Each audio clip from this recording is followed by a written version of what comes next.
Society, nation and related പാരാമീറ്റേഴ്സിന് sustainable and permanent നന്മ വരുത്താനുള്ള സന്ദേശങ്ങൾ മാത്രമാണ് വേദത്തിലുള്ളത്.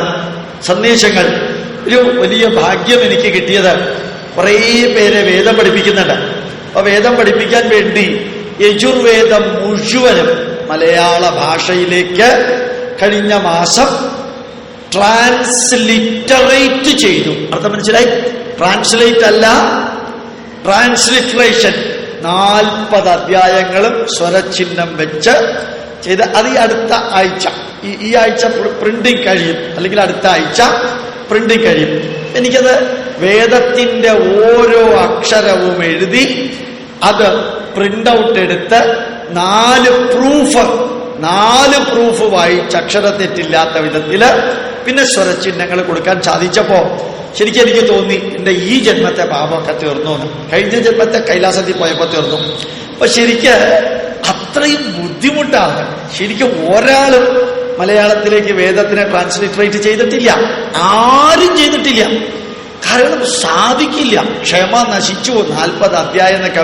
അപ്പൊ ചിലരെന്നോട് ചോദിച്ചു ഋഗ്വേദം ആദ്യം ചെയ്തൂടെ എന്ന്. അത് 64 അധ്യായം, ഇത് 40. ഈ 40 അധ്യായവും കൂടി ചേർത്ത് പ്രിന്റ് ചെയ്ത് വരുമ്പോ 250-300 പേജേ വരുള്ളൂ. ഋഗ്വേദം 950 പേജ് വരും. ഇതിന് വരയ്ക്കണ്ടേ ഓരോ അക്ഷരത്തിലും ഉദാത്തം, അനുദാത്തം, സ്വരിതം, രേവം, ഹ്രസ്വം, പ്രജേയം, അനുനാസിക, കമ്പം, ദീർഘകമ്പം, പ്ലുതം. ഇതിൽ കമ്പ്യൂട്ടറിൽ ആ കോഡില്ല, കൈകൊണ്ട് തന്നെ വരയ്ക്കണം. പക്ഷെ ആ വേദം പഠിച്ചു കഴിയുമ്പോൾ പാരായണം ചെയ്യാൻ പറ്റുന്ന അവസ്ഥയിലേക്ക് എത്തിയാൽ ഒരു കിട്ടുന്ന സന്തോഷം ഭയങ്കര, ആത്മവിശ്വാസവും ഭയങ്കര. അപ്പൊ ശരിക്കും ആ വേദം എന്ന് പറഞ്ഞാൽ, ഞാൻ എൻ്റെ സ്കൂളിലെ കുട്ടികൾക്ക്, ഞാൻ നേരത്തെ പറഞ്ഞല്ലോ 1100 കുട്ടികളെ എല്ലാ ദിവസവും 9:15 മുതൽ 9:30 വരെ തിരുവനന്തപുരത്തിരുന്നോണ്ട് എൻ്റെ സ്കൂളിലെ കുട്ടികളെ വേദമന്ത്രം എഴുതിയ പുസ്തകം മുമ്പിൽ വെക്കാൻ പറഞ്ഞിട്ട് ക്ലാസ് എടുക്കുന്നുണ്ട്.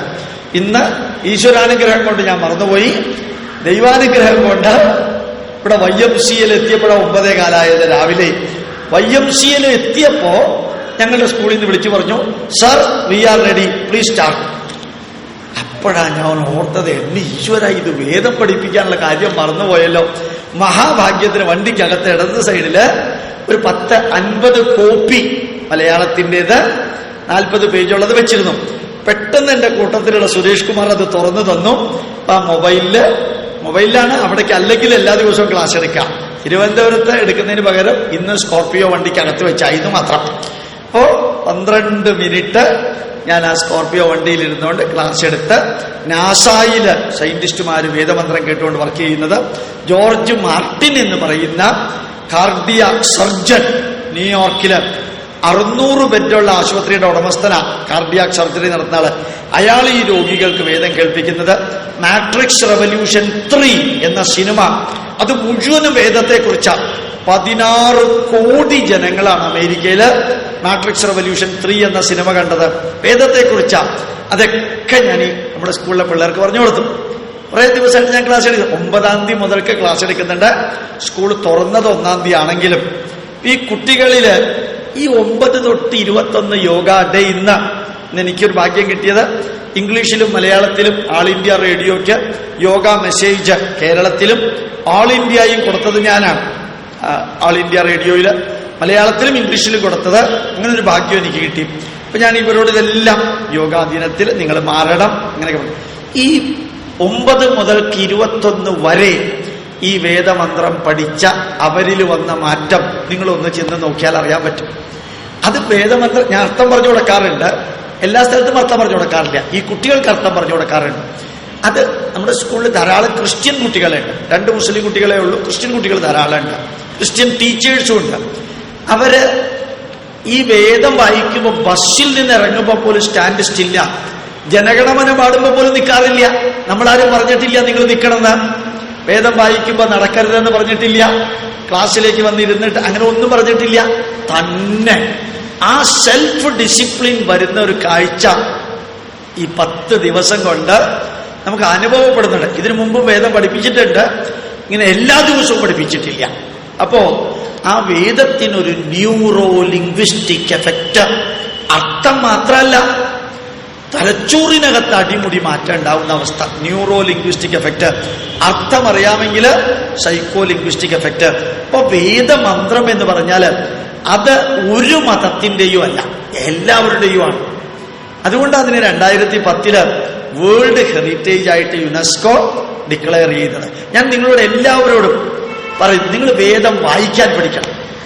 ഒരു 4 മണിക്കൂർ നിങ്ങൾ ചെലവഴിച്ചാൽ ഋഗ്വേദം, യജുർവേദം, അഥർവവേദം വായിക്കാൻ പിന്നെ ഒരു വിഷമവും ഇല്ല. 4 മണിക്കൂർ ബൈഹാർട്ട് പഠിക്കണമെങ്കിൽ 13-20 വർഷം വേണം. ഞങ്ങൾ IT കേരളയിൽ രജിസ്ട്രാറിന്റെ അവിടെ നമ്മൾ ക്ലാസ് നടത്തിയതാ. കുറേ പേര് വന്നിരുന്നു ക്ലാസ്സിന്. പക്ഷെ നേരത്തെ നോട്ടീസ് അടിച്ച് ഫ്ലക്സ് അടിച്ചൊന്നും വിതരണം ചെയ്യാൻ പറ്റില്ല. പെട്ടെന്ന് SMS കൊടുത്ത് ഇന്ന സമയത്ത് ഇന്ന സ്ഥലത്ത് ക്ലാസ് ഉണ്ട്, ആ സമയത്ത് വരാൻ പറ്റുന്നവര് വരിക എന്നാണ് പറയാറുള്ളത്. ധാരാളം പേര് പഠിക്കുന്നുണ്ട്. ഒത്തിരി പേർക്ക് നമ്മൾ സർട്ടിഫിക്കറ്റും കൊടുത്തിട്ടുണ്ട്. ഇപ്പോ സ്പീഡിൽ അവർക്ക് വായിക്കാൻ പറ്റും. 4 മണിക്കൂർ. ശരിക്കും ചങ്കൂറ്റമുള്ളവര് 15 മിനിറ്റ് മതി. 15 മിനിറ്റ് ഞാൻ ക്ലാസ് എടുത്തു കഴിഞ്ഞാൽ പിന്നെ നിങ്ങൾ തന്നെ വായിക്കും. പിന്നെ എവിടെയാ അബദ്ധം പറ്റണേ അറിയോ? ആ പഠിച്ചു കഴിഞ്ഞ് വീട്ടിൽ ചെന്ന് ഉടനെ വായിക്കണം. ഈ ബ്രെയിനിൽ ഇമ്പോസ് ചെയ്യാണ് വേദമന്ത്രങ്ങള്. ആ ഇമ്പോസിങ് പോയാൽ റീഇമ്പോസിങ് പറ്റില്ല. പോകുന്നതിന് മുമ്പ് റീഇമ്പോസിങ് വേണം. ബാക്കി ഒരു വിഷയത്തിനും റീഇമ്പോസിങ് ഇല്ല. വേദത്തിന് അതുണ്ട്. നിങ്ങൾക്ക് മനസ്സിലാവും. ഇന്ന് വേദം വായിക്കാൻ പഠിച്ചവൻ ഞാൻ കൈകെട്ടിയിരിക്കുമ്പോ 15 മിനിറ്റ് കഴിഞ്ഞ് നിങ്ങൾ അടുത്ത 1.5 മണിക്കൂർ തന്നെ വായിക്കും. പക്ഷേ ഇന്ന് വൈകുന്നേരവും കൂടി വായിച്ചില്ലെങ്കിൽ നാളെ വായിക്കാൻ പറ്റില്ല. നാളെ ആ സ്വരത്തിൽ വായിക്കാൻ പറ്റില്ല. ഇപ്പൊ ഹോംവർക്ക് ചെയ്താൽ വേദം വായിക്കാൻ പാരായണം ചെയ്യാന്ന് പറയുകയാണ് നല്ലത്, ഇഷ്ടമാണ്. അപ്പൊ പാരായണം ചെയ്യുമ്പോ കിട്ടുന്ന മഹത്വം, കേൾക്കുമ്പോ കിട്ടുന്ന മഹത്വം, അതുപോലെ സന്ദേശങ്ങൾ കിട്ടുമ്പോ, വളരെ സിമ്പിൾ വരിയിൽ പറഞ്ഞാൽ 3 വർഷം മുമ്പ് ജനുവരി 26 റിപ്പബ്ലിക് ഡേയില് IIM Bangalore, Indian institute of management ബാംഗ്ലൂരില് വേദിക് മാനേജ്മെന്റ് എന്ന് പറഞ്ഞൊരു ക്ലാസ് എടുത്തു. അവര് ഒരു ഫേവർ മാതിരിയാ. IIM-ല് അന്ന് ഹോളിഡേ ആയതുകൊണ്ട് 98 കമ്പനികളിൽ നിന്ന് വന്നവർക്കൊരു വർക്ക്ഷോപ്പായിരുന്നു അത്. അവിടുത്തെ സ്റ്റുഡൻസിന് വേണ്ടി ആയിരുന്നില്ല. പ്രീ ഡിന്നർ സെഷൻ, വൈകുന്നേരത്തെ ഭക്ഷണത്തിന് മുമ്പ് ഗോപാലകൃഷ്ണന്റെ ക്ലാസ്. അപ്പൊ ആ 5 തൊട്ട് 6 വരെ, കറക്റ്റ് 5 തൊട്ട് 6 വരെ. 6 കഴിഞ്ഞാൽ അവർ കയ്യും കാലും മുഖവും കഴുകി ഭക്ഷണത്തിന് പോകും. പ്രീ ഡിന്നർ 1 മണിക്കൂറിൽ കൂടുതൽ പോകരുതെന്ന് നിർദ്ദേശിച്ചിരുന്നു. ഞാൻ 5 മണിക്ക് കറക്റ്റ് തുടങ്ങി. 6 മണിയായപ്പോഴത്തേക്കും 6 മണി അവരുടെ മുമ്പിൽ വാച്ച് വെച്ചപ്പോ ഞാൻ പറഞ്ഞു, എനിക്ക് 1 മണിക്കൂറേ തന്നിട്ടുള്ളൂ, നിർത്താം. ടാറ്റ കമ്പനിയിലെ എലിസബത്ത് എന്ന് പറഞ്ഞൊരു സ്ത്രീ എഴുന്നേറ്റ് എന്ന് പറഞ്ഞു, ഇന്ന് വരെ ഞങ്ങൾ ഈ വേദിക് മാനേജ്മെന്റ് എന്ന് പറയുന്നത് കേട്ടിട്ടില്ല. കേൾക്കുന്നുണ്ടോ? അറ്റത്തേക്ക് കേൾക്കുന്നുണ്ടോ?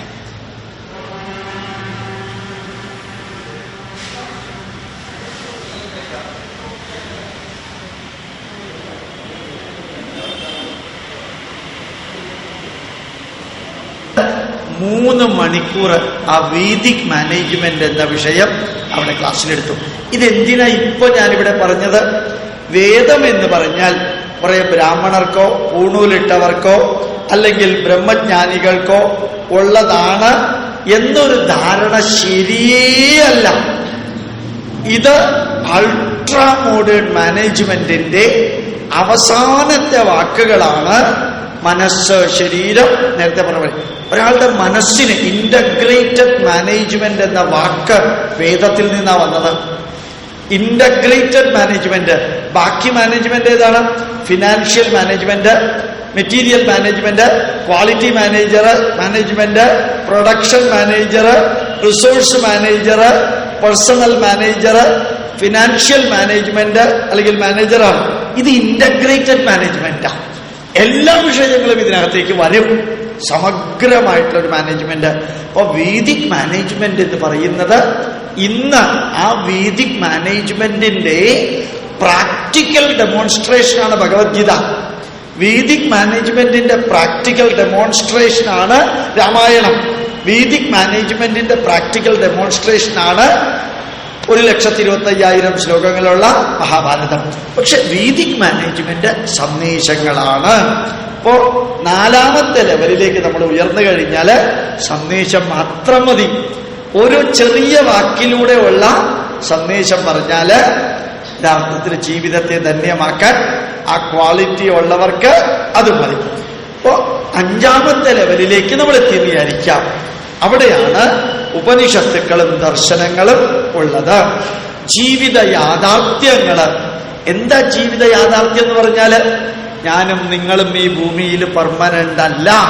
ജനിച്ചാൽ മരണമുണ്ട്, ജീവിതത്തിൽ സുഖവും ദുഃഖവുമുണ്ട്, ഉയർച്ചയും താഴ്ചയുമുണ്ട്, ലാഭവും നഷ്ടവുമുണ്ട്, ചിരിയും കരച്ചിലുമുണ്ട്, നല്ലത് പറയുന്നവരും ചീത്ത പറയുന്നവരുമുണ്ട്.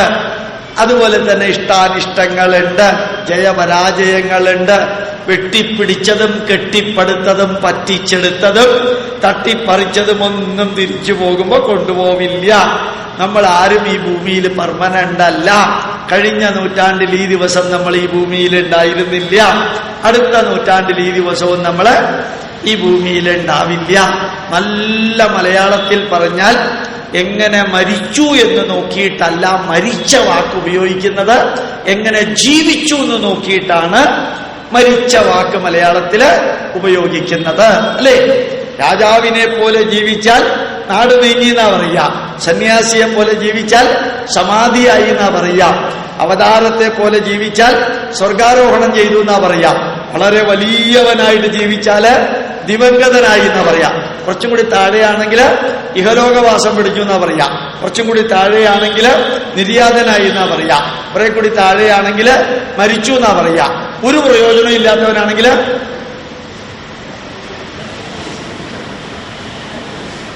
ഞാൻ പറഞ്ഞിട്ടില്ല, ചത്തു എന്നാ പറയാ.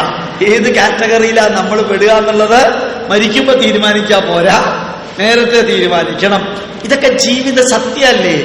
എന്തെല്ലാം മാലകളിട്ട് നടന്നാൽ എല്ലാവരും പറയുന്നു 916, ഞങ്ങൾ നൽകുന്നു 916. വിശ്വാസം അതല്ലേ എല്ലാം. ഞാൻ പറയാറുണ്ട്, അവസാനത്തെ ശ്വാസം അതല്ലേ എല്ലാം. വിശ്വാസമല്ല, അവസാനത്തെ ശ്വാസം ഇതല്ലേ എല്ലാം.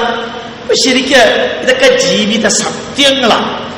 ആ ജീവിത സത്യം ഓർമ്മിക്കാതെ ജീവിക്കുമ്പോഴാണ് എന്തു ഭംഗിയായിട്ടാണ് ശ്രീ നാരായണമൂർത്തി ഇൻഫോസിസിലെ ആ ചെയർമാൻ ആയിരുന്നാള് ഒരു സുപ്രഭാതത്തിൽ ആ ചെയർമാൻ പദവി ഒഴിഞ്ഞ് പെട്ടെന്ന് മാറി. ഇത് വേറൊരാളെ ഏൽപ്പിച്ചു. നിങ്ങൾക്ക് ഒരു ഫീലിംഗും തോന്നിയില്ല. നാരായണമൂർത്തി തന്റെ മകൾക്കൊരു കത്തെഴുതിയിട്ടുണ്ട്. നിങ്ങൾ ഫേസ്ബുക്കിൽ നോക്കിയാൽ അറിയാം. ആ കുട്ടിയെ ഉപദേശിച്ചുകൊണ്ട് 20 വരി എഴുതിയിരിക്കുന്നതെന്ന് വായിച്ചാൽ ചങ്കിടിക്കും. സത്യത്തിൽ ജീവിതത്തില് പകർത്തേണ്ട വരികളാണ്. മകളെ, നീ എന്റെ വീട്ടിൽ ജനിച്ചപ്പോ നിന്റെ അമ്മയ്ക്കും എനിക്കുണ്ടായ സന്തോഷം വിവരണാതീതമാണ്. അന്നു മുതൽക്ക് നിന്റെ അമ്മ എന്നോട് പറഞ്ഞു, നമ്മുടെ വീട്ടില് TV വേണ്ട. കാരണം ആ TV കാണുന്ന സമയം നിന്റെ കൂട്ടത്തില് സന്തോഷത്തോടുകൂടി വീട്ടിലെ കുടുംബാന്തരീക്ഷത്തിൽ ജീവിക്കണം.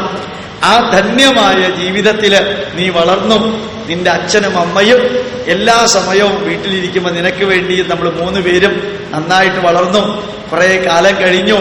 നിനക്കിഷ്ടമുള്ള ഒരുവനെ വിവാഹം കഴിക്കണമെന്ന് നീ എന്നോട് വന്നു പറഞ്ഞപ്പോ എന്റെ ഹാർട്ട് നിന്നുപോയ മാതിരി എനിക്ക് തോന്നി. എന്റെ മകൾ എന്റേതല്ലാതെ ആവുന്നല്ലോ എന്ന ദുഃഖം. പിന്നീട് ജീവിത യാഥാർത്ഥ്യം മനസ്സിലായി. നിന്നെ ഞാൻ നിന്റെ ഇഷ്ടപ്പെട്ടവന്റെ കയ്യിലേക്ക് കൊടുത്തപ്പോ ഒരച്ഛൻ എന്ന രീതിയിൽ എന്റെ നഷ്ടബോധം. എനിക്ക് കരയണോ ചിരിക്കണോ സന്തോഷിക്കണോ അറിഞ്ഞൂടാ. ഏതായാലും നീ വളർന്നു. ഇന്ന് ഞാൻ ഏറ്റവും സന്തുഷ്ടനാണ്. കാരണം എനിക്ക് നീ ജനിച്ചതുപോലെ നിനക്ക് കൃഷ്ണ എന്ന മകള് ജനിച്ചു. നിന്റെ മകൾക്ക് നിനക്ക് ലഭിച്ച എല്ലാ സംതൃപ്തിയും കൊടുക്കണം. ഒരു ഭൂമിയെ മനുഷ്യനുള്ളൂ. ആ ഭൂമിയിലെ വായുവും ആ ഭൂമിയിലെ വെള്ളവും ആ ഭൂമിയിലെ സൂര്യപ്രകാശവും ആ ഭൂമിയും കുറെ കൂടി നന്മ നിറഞ്ഞതാക്കി നീ നിന്റെ മകൾക്ക് കൈമാറ്റം ചെയ്യണം. നല്ല രസ. ശരിക്കു പറഞ്ഞാൽ എബ്രഹാം ലിങ്കൺ തന്റെ മകനെ നഴ്സറി ടീച്ചറുടെ കയ്യിൽ ഏൽപ്പിച്ചപ്പോൾ ആ നഴ്സറി ടീച്ചറെ എബ്രഹാം ലിങ്കൺ ഉപദേശിക്കുന്നുണ്ട്. നഴ്സറി ടീച്ചറെ എബ്രഹാം ലിങ്കൺ ഉപദേശിച്ച ആദ്യത്തെ വരി എന്തറിയോ? ചിരിക്കുന്നവരുടെ കൂട്ടത്തിൽ ചിരിക്കാനല്ല എന്റെ മകനെ പഠിപ്പിക്കേണ്ടത്, കരയുന്നവരുടെ കരച്ചിൽ മാറ്റാനാണ് നിങ്ങൾ എന്റെ മകനെ പഠിപ്പിക്കേണ്ടത്. സത്യത്തിന്റെ കൂടെ കുറച്ചുപേരേ ഉള്ളൂ എങ്കിലും അസത്യത്തിന്റെ കൂട്ടത്തിൽ ഭൂരിപക്ഷമുണ്ടെങ്കിലും സത്യത്തിന്റെ കൂട്ടത്തിൽ നിൽക്കാനാണ് നിങ്ങൾ എന്റെ മകനെ പഠിപ്പിക്കേണ്ടത്. വേദനിക്കുന്നവരുടെ വേദനയകറ്റാനാണ് നിങ്ങൾ എന്റെ മകനെ പഠിപ്പിക്കുന്നത്, സന്തോഷിക്കുന്നവരുടെ സന്തോഷം കൂട്ടാനല്ല എന്റെ മകനെ പഠിപ്പിക്കേണ്ടത്. നല്ല രസം. 24 വരികളാണ് മന്ത്രം പോലെ എബ്രഹാം ലിങ്കൺ പറഞ്ഞത്. അതേപോലെ വേദത്തിലുള്ള മന്ത്രങ്ങള് ധന്യമായ ഉപദേശങ്ങളാണ്. നമ്മുടെ ജീവിതത്തെ useful, purposeful, fruitful and meaningful ആക്കാൻ, നമ്മുടെ ജീവിതത്തെ അസതോമാ സദ്ഗമയ തമസോമാ ജ്യോതിർഗമയ മൃത്യോർമാ അമൃതഗമയ. അപ്പൊ ഉപനിഷത്തിന്റെ ലെവലിലേക്ക് ശരിക്കും ജീവിത സത്യം, ഉത്തിഷ്ഠത, ഒറ്റ വാക്ക്, അത് മതി നിങ്ങളുടെ ജീവിതത്തിന്. വേറെ ഒന്നും പഠിക്കണ്ട. Gloriously stand up, gloriously stand up. ജീവിതത്തിൽ എന്തെല്ലാം പ്രശ്നങ്ങൾ ഉണ്ടെങ്കിലും, ഇന്നലെ മിനിഞ്ഞാന്നും അതിന് മുമ്പിൽ ദിവസം ഞാൻ ബാംഗ്ലൂര് ഒരു സ്ത്രീ എന്റെ അടുത്ത് വന്ന് പറഞ്ഞത്, സർ ഇവിടെ ഞങ്ങളൊരു സ്കൂൾ നടത്തുന്നുണ്ട്, 260 കുട്ടികളുണ്ട്. 260 കുട്ടികളും മെന്റലി അല്ലെങ്കിൽ ഫിസിക്കലി പ്രോബ്ലം ഉള്ള കുട്ടികളാണ്. അവരുടെ അമ്മമാര് അവരുടെ മക്കളെ കണ്ട് ജീവിതം തകർന്നു പോയിരിക്കുന്നവരാണ്. ഈ മക്കളെ ജീവിതാവസാനം വരെ നോക്കണമല്ലോ എന്ന് പറഞ്ഞ് മറ്റുള്ളവർ സന്തോഷിക്കുകയും സുഖിക്കുകയും ചെയ്യുമ്പോൾ ഞങ്ങൾക്ക് ഈ ദുരിതം വന്നല്ലോ എന്ന് പറഞ്ഞ് ഹൃദയം പൊട്ടി കരയുന്നവരാണ്. ആ കുട്ടികളെ നിരന്തരം നോക്കിയും സംരക്ഷിച്ചും ടീച്ചേഴ്സും എക്സോസ്റ്റഡായി. മനസ്സിലായി പറഞ്ഞത്? ടീച്ചേഴ്സും ഈ ദുരിതം കണ്ട് എക്സോസ്റ്റഡായി. ഇപ്പോ സാർ അവർക്കൊരു ക്ലാസ് എടുക്കണം എന്ന് വേണമെങ്കിൽ സാറ് പറഞ്ഞോളൂ, സാറ് വന്നാലേ ശരിയാവുള്ളൂ, സാറ് പറഞ്ഞാലേ അവർ കേൾക്കുള്ളൂ, ബാക്കി ആര് പറഞ്ഞാലും ഏൽക്കില്ല. അടുത്ത വരവ് ഞാൻ തീർച്ചയായിട്ടും വരാം എന്ന് പറഞ്ഞു. ആ ടീച്ചറുടെ സന്തോഷം കാണണം. ഒരു സന്തോഷം അവരെന്നറിയോ? എനിക്ക് ഉറപ്പാ ഡോക്ടർ APJ അബ്ദുൽ കലാം വരാന്ന് പറഞ്ഞതിനേക്കാളും സന്തോഷത്തിൽ ആ സ്ത്രീ പോയത്. അപ്പൊ ശരിക്ക് ഈ ഉത്തിഷ്ഠത, നിങ്ങൾക്ക് ജീവിതത്തിലുള്ള പ്രശ്നങ്ങളുമായിട്ട് ഇഴുകിച്ചേർന്ന് ജീവിക്കാൻ പഠിക്കൂ. അർത്ഥം മനസ്സിലായോ? വേറൊന്നും ചിലത് സാധിക്കില്ല. ഓട്ടിസം വന്ന മകൻ എന്ത് ചെയ്യാൻ പറ്റും? മനസ്സിലായി? മെന്റലി അബ്നോർമൽ ആയിട്ടുള്ള മകൾ എന്ത് ചെയ്യാൻ പറ്റും? What you can do? There is no other alternative. അനുഭവിച്ചേ പറ്റൂ. അതുകൊണ്ട് അതെല്ലാം ചേർന്ന് ഗ്ലോറിയസ്ലി സ്റ്റാൻഡപ്പ്, ഗ്ലോറിയസ്ലി സ്റ്റാൻഡപ്പ്. ജീവിതത്തിൽ പ്രശ്നങ്ങളുണ്ട്, പ്രശ്നങ്ങളില്ലാത്തവരാരുമില്ല. ഇതൊക്കെ അനുഭവിച്ചോണ്ട് മുമ്പോട്ട് പോവുക. ശരിക്ക് 5 വർഷം ഉമ്മൻചാണ്ടി ഭരിച്ചപ്പോ അദ്ദേഹത്തിന് പ്രശ്നങ്ങളില്ലായിരുന്നു തോന്നണ്ടോ? തൊലിക്കട്ടിയും അകത്തും 2 കട്ടിയുള്ളത് കൊണ്ട് അറ്റാക്ക് വന്നില്ല. അല്ലെങ്കിൽ 5 വർഷം തികയ്ക്കാൻ ആ മനുഷ്യൻ പുറത്ത് ചിരിക്കുകയും അകത്ത് കത്തുകയാണ് ചെയ്യുന്നത്. എന്തൊക്കെയാ സരിത എന്ന് പറഞ്ഞ പെണ്ണ് പറഞ്ഞുകൊണ്ട് നടന്നത്? അച്ഛന്റെ പ്രായമുള്ളവനെ വരെയും ഡാഷ് ഡാഷ് ഡാഷ് എന്ന് പറഞ്ഞുകൊണ്ട് നടന്നു. ഇതൊക്കെ കാണുന്നത് കേൾക്കുന്നതും ഭാര്യമാരാണേ. ഈ ഭാര്യയും മകളും കേൾക്കുക. ഈ ഉമ്മൻചാണ്ടിയെ നല്ല അമ്മച്ചിയെ പോലെ ഡ്രസ്സ് വെച്ചിട്ട് അച്യുതാനന്ദനെയൊക്കെ കെട്ടിയിട്ട് ഇത് നിങ്ങളാണ് അല്ലേ എന്ന് ഭാര്യ ചോദിച്ചാൽ ഇയാൾ എന്തു പറയും? മനസ്സിലായില്ലെങ്കിൽ വിട്ടുകളഞ്ഞേക്കാം, മനസ്സിലായെങ്കിൽ ഉൾക്കൊള്ളാം.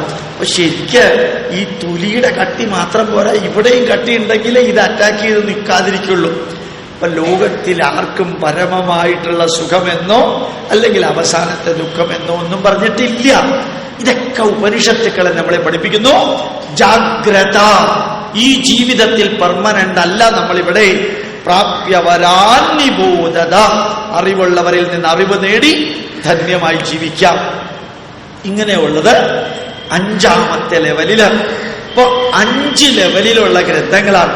പുരാണങ്ങള്, കഥകളിലൂടെ ധന്യമായ ജീവിതം. മഹാഭാരതം കഥകളും അനുഭവങ്ങളും ചേർത്ത് ധന്യമായ ജീവിതം. വാൽമീകി രാമായണം അനുഭവങ്ങൾ ചേർത്ത്, വേദങ്ങള് സന്ദേശങ്ങൾ മാത്രം കൊണ്ട്, ഉപനിഷത്തുക്കള് ജീവിത സത്യങ്ങൾ കൊണ്ട്. അടുത്ത പോയിന്റിലേക്ക് നമ്മൾ കിടക്കുമ്പോൾ ഓർമ്മിക്കാം 3 വാക്കുകള്: അനാചാരം, സദാചാരം, ദുരാചാരം. 3 വാക്കുകള് ഇതിനകത്ത് കൊടുത്തിട്ടില്ല. ഇതിനകത്ത് സദാചാരം മാത്രമേ കൊടുത്തിട്ടുള്ളൂ. അനാചാരം, അനാവശ്യമായ ആചാരം. അനാവശ്യമായ ആചാരം. എന്താ അനാവശ്യമായ ആചാരം? ചില നമ്പൂതിരിമാര് ചിലർ പറയാറുണ്ട്, സ്ത്രീകൾ ഓംകാരം ചൊല്ലാൻ പാടില്ല. ഇതെവിടെയാ പറഞ്ഞിരിക്കുന്നത്? ബ്രാഹ്മണരല്ലാത്തവർ വേദം വായിക്കരുത്. വേദം എഴുതിയത് തന്നെ ക്ഷത്രിയരാ. 4 പകുത്തത് മുക്കുവ സ്ത്രീയിൽ ജനിച്ച വേദവ്യാസനാണ്. മഹീദാസ ഇതരയൻ എന്ന ചണ്ടാള വംശത്തിൽ ജനിച്ച ആളാണ് നമ്മളുടെ മഹർഷി ആചാരങ്ങൾ എഴുതിയത്. അപ്പോ സ്ത്രീകള് ലളിതാ സഹസ്രനാമം വായിക്കരുത്. ലളിതാ സഹസ്രനാമം തന്നെ സ്ത്രീയെ കുറിച്ചാണ്. അത് സ്ത്രീകൾ വായിക്കരുത്. സ്ത്രീകൾ അമ്പലത്തിൽ പോകുമ്പോൾ ബ്ലൗസ് ഊരണ്ട, പുരുഷന്മാർ അമ്പലത്തിൽ പോകുമ്പോൾ ഷർട്ട് ഊരണം. ഇതെവിടുത്തെ നിയമമാണ്? ഏത് പുസ്തകത്തിലാ പറഞ്ഞിരിക്കുന്നത് പുരുഷന്മാർ ഷർട്ട് ഊരണമെന്ന്?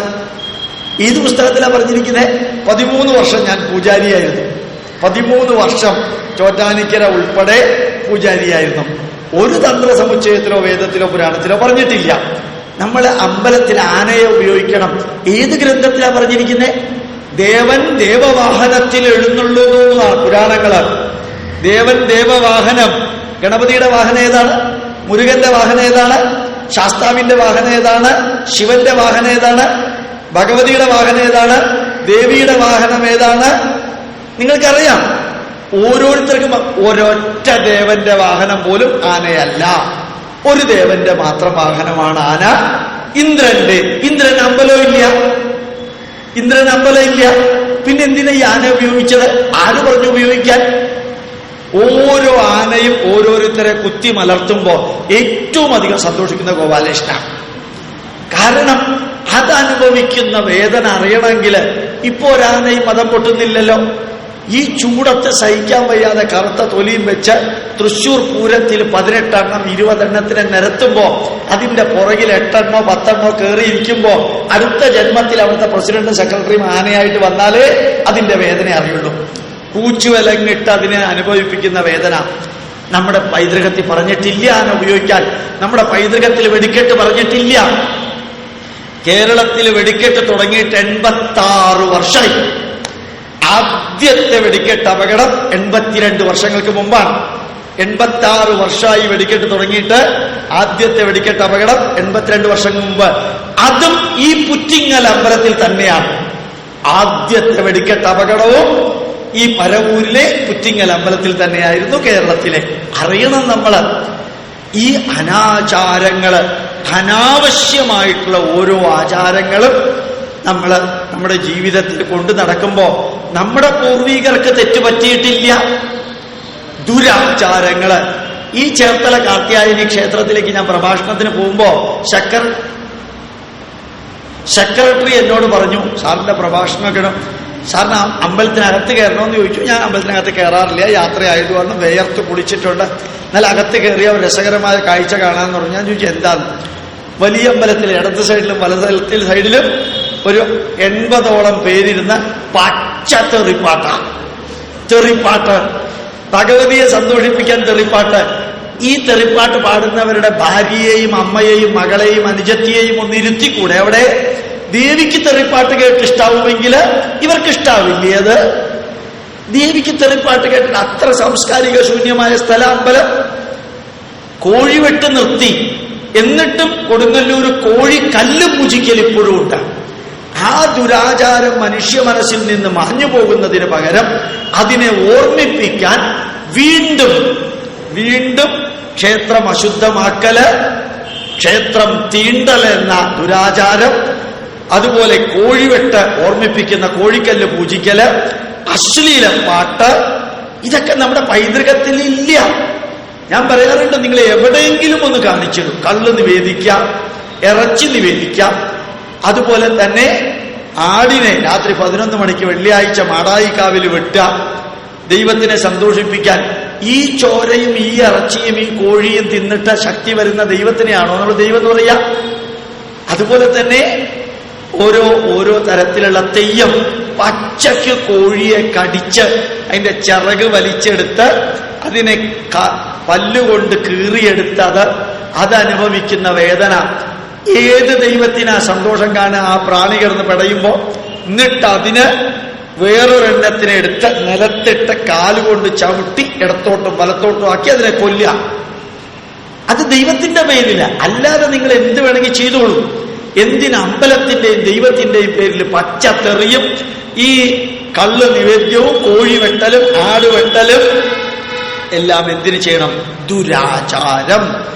മനസ്സിന്, ശരീരത്തിന്, കുടുംബത്തിന്, സംസ്കാരത്തിന്, സമൂഹത്തിന്, രാഷ്ട്രത്തിന് ദൂഷ്യഫലങ്ങൾ ഉണ്ടാക്കുന്ന ആചാരത്തെ ദുരാചാരം.